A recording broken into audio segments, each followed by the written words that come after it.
We are going to review utilizing the Rapid Geoframe Builder.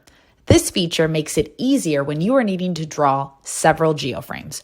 Rather than doing them one at a time and copying and pasting the address, you can use this tool to upload them all at once and allow you or your team to draw them. Navigate to Rapid Geoframe Builder, give it a name, and you can give it a tag, or you can utilize the tags within the template.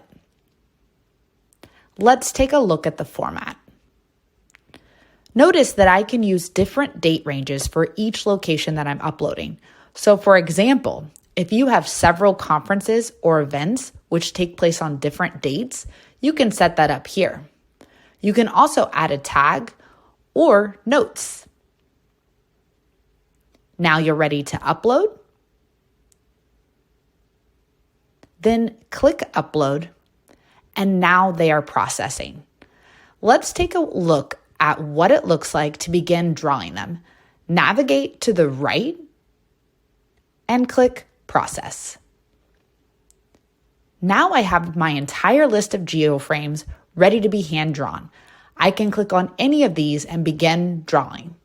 After clicking process, it takes me directly to this location where I can hand draw my geoframe and click save.